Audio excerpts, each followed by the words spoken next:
اللہ الرحمن الرحیم۔ السلام علیکم محترم ناظرین کرام، یقیناً آپ سب لوگ اللہ تعالیٰ کے فضل اور اس کے کرم سے بالکل خیریت سے ہوں گے اور دعا گو ہوں اللہ کریم آپ کو ہر میدان عمل میں کامیابیوں سے ہمکنار فرمائے۔ محترم ناظرین کرام، جی سی یونیورسٹی کے پانچوں پرچہ جات ایم اے اردو سال اول جی سی یونیورسٹی کے پانچوں پیپر کے گیسٹ کویسچنز کے ساتھ ایک خوبصورت ویڈیو لیکچر آپ کے سماعتوں کے گوش گزار کرنے جا رہا ہوں۔ چیدہ چیزیں اس لیکچر میں آپ کو بتاتا جاؤں گا، اور اگر یہی والی فائل آپ کو چاہیے ہوگی تو نیچے سکرین میں اپنا فون نمبر دے دوں گا۔ اس سکرین پر وہ نمبر میرا واٹس ایپ کا چل رہا ہوگا، آپ اس نمبر کی مدد سے فری آف کاسٹ آپ یہ والی فائل مجھ سے منگوا سکتے ہیں۔ لیکن اس ویڈیو لیکچر کے اندر میں تھوڑا سا ایکسٹرا بھی آپ کو بتانے جا رہا ہوں، لیکن شرط یہ ہوگی کہ اس لیکچر کو شروع سے آخر تک مکمل توجہ کے ساتھ سماعت کیجیے گا۔ آپ کا پہلا سوال ہوگا کہ ولی کی نشاتیہ لہجہ کے بارے میں آپ کیا جانتے ہیں؟ ولی دکنی کے حوالہ سے آپ نے بتانا ہے کہ ولی کا نشاتیہ لہجہ، اس کے بارے میں آپ کی نے ایک ڈیٹیل کے ساتھ تفصیل پیش کرنی ہے، آپ اس کے بارے میں کیا جانتے ہیں۔ خواجہ میر درد ایک باعمل صوفی شاعر ہیں، اس بارے میں آپ کا کیا خیال ہے؟ اور خواجہ میر درد کے حوالہ سے ان کا صوفیانہ کلام جو ہے اس پر آپ نے ڈیٹیل پیش کرنی ہے۔ اس کے بعد آپ چلتے ہیں تو اللہ تعالیٰ آپ کا بھلا کرے کہ ان فکری اور صوفیانہ خیالات کی روشنی میں آپ نے یہ بیان کرنا ہے جو میر کی شاعری کے اہم عناصر قرار دیے جاتے ہیں۔ چوتھا سوال ہے کہ غالب نے اپنے کلام میں طنزیہ ظرافت کا جو اعلیٰ اور عرفہ معیار قائم کیا ہے اس کے بارے میں آپ کیا جانتے ہیں؟ یہ چار سوال اسی ترتیب سے میں نے پیش کیے ہیں۔ پانچواں سوال ہے کہ اردو کے مثنویاتی ادب میں سحر البیان کے بارے میں آپ کیا جانتے ہیں؟ یہ سحر البیان ایک مکمل اور ایک آزاد حیثیت رکھتی ہے، اس بارے میں آپ کیا جانتے ہیں؟ پھر مثنوی کے بارے میں آپ نے بتانا ہے گلزار نسیم کے حوالہ سے، یہ اپنے عہد میں مکلف اور معاشرے کی ترجمان ہے، اس بارے میں آپ نے وضاحت پیش کرنی ہے۔ سوال نمبر 7 ہے کہ زبان و بیان کے حوالہ سے انیس کی مرثیہ گوئی کے بارے میں آپ کیا جانتے ہیں؟ ذوق کی قصیدہ گاری کے بارے میں آپ کیا جانتے ہیں؟ قصیدہ گاری پڑھ چکا ہوں میں۔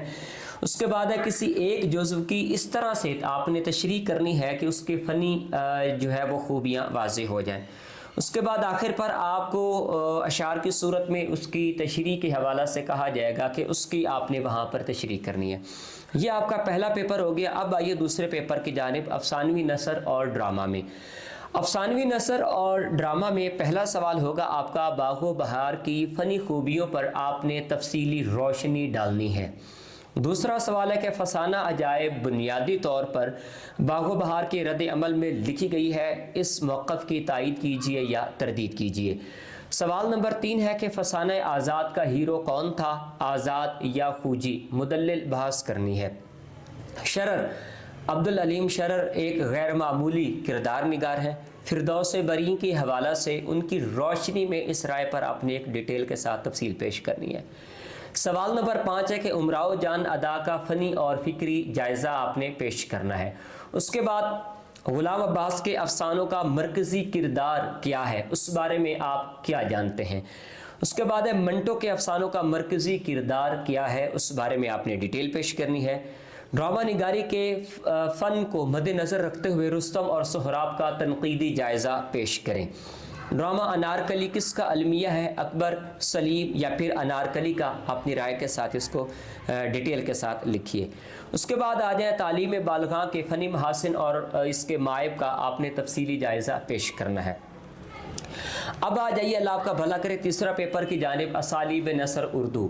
اسالیب نثر اردو کے اندر آپ کو 2 پورشن میں ایک پورشن آپ نے حل کرنا ہوگا جو آپ کی تشریح کے حوالہ سے ہوگا۔ ایک پیراگراف دیا جائے گا، ایک اقتباس دیا جائے گا، اس میں آپ نے اپنی جو ہے وہ ڈیٹیل کے ساتھ آپ نے اس کی سلیس آپ نے وہاں پہ کرنی ہوگی۔ اس کے بعد دوسرا سوال ہوگا آپ کا کہ سب رس کی اہمیت اور اس کے اسلوب کی وجہ سے ہے، نہ کہ قصہ کی وجہ سے بحث کریں۔ اس کے بعد آ جائیں آپ، اللہ تعالیٰ آپ کا بھلا کرے، غالب کا اسلوب ان کی انفرادیت پسند شخصیت کا آئینہ دار ہے، آپ کا کیا خیال ہے؟ سر سید احمد خان کے اسلوب کی سادگی میں کھردرا پن نمایاں ہے، اس بارے میں آپ نے بیان کرنا ہے۔ حالی کے مزاج کا انکسار اور دھیما پن ان کے اسلوب کی بنیاد ہے، اس بارے میں آپ نے ڈیٹیل پیش کرنی ہے۔ حالی کے مزاج کا انکسار اور دھیما پن ان کے اسلوب، یہ سوال ہو گیا۔ مولانا محمد حسین آزاد کی نثر میں شعریت نمایاں ہے، اس بارے میں آپ نے ڈیٹیل پیش کرنی ہے۔ پطرس بخاری خالص مزاح نگار ہیں، مثالوں کے ساتھ واضح کریں۔ ہم مزاح عہد یوسفی کے اندر رہ رہے ہیں، اس بارے میں آپ نے ڈیٹیل پیش کرنی ہے۔ اور رشید احمد صدیقی اردو کے طنزیہ ادب میں منفرد مقام رکھتے ہیں، اس بارے میں آپ نے ایک ڈیٹیل پیش کرنی ہے۔ اب آ جائیے، اللہ تعالیٰ آپ کا بھلا کرے، اپنے چوتھا پیپر کی جانب، تاریخ زبان ادب اردو۔ تاریخ کے پیپر میں پہلا سوال آپ کا ہوگا، دکنی دور میں مثنوی کے ارتقاء پر مضمون لکھیے۔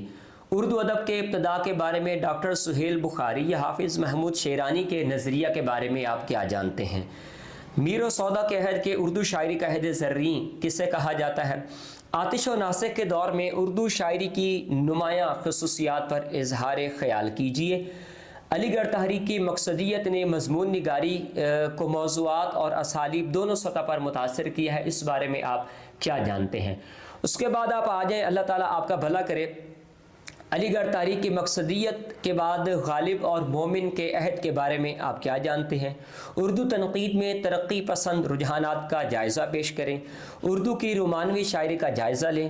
اردو میں علامت نگاری یا جدیدیت پر اظہار خیال کریں۔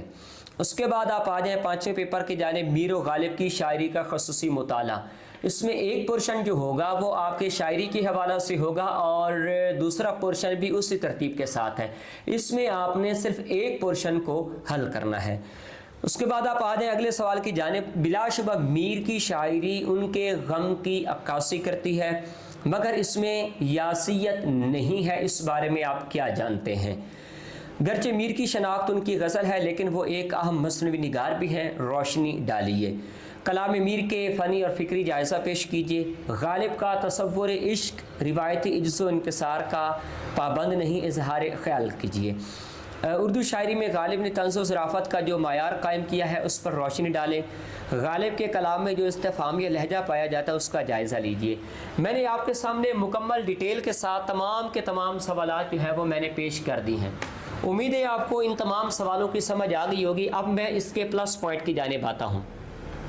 یہ جتنے بھی سوال آپ کے پیپر کے اندر آئیں گے، ان تمام سوالات کو آپ نے تسلی کے ساتھ اس کا جواب 4 صفحات سے زیادہ نہیں دینا۔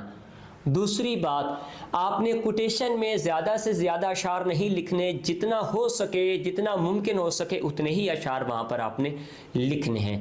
تیسری اہم ترین بات یہ ہے کہ جو جواب آپ لکھیں گے اس میں آپ نے باتوں کو بار بار بیان نہیں کرنا۔ یہ تینوں پلس پوائنٹ ہیں جو میں نے اس ویڈیو کے شروع میں نے آپ کو بتائے ہیں۔ یہاں تک اگر آپ نے ہمارے اس ویڈیو کو دیکھا ہے تو ہمارے اس چینل کو سبسکرائب کر لیجئے اور نیچے کامنٹ سیکشن میں اپنی قیمتی رائے سے ہمیں ضرور آگاہ کیجیے گا۔ کسی قسم کی کوئی بھی پریشانی آپ کو لاحق ہو تو نیچے کامنٹ سیکشن میں آپ تفصیل کے ساتھ اس بات کو پیش کر سکتے ہیں۔ اللہ پاک آپ کا حامی و ناصر ہو۔ جاتے جاتے ہمارے چینل کو سبسکرائب کر دیجئے اور نیچے کامنٹ سیکشن میں اپنی قیمتی رائے سے ہمیں ضرور آگاہ کرنا ہے۔ اپنا خیال رکھیے گا۔ اللہ حافظ۔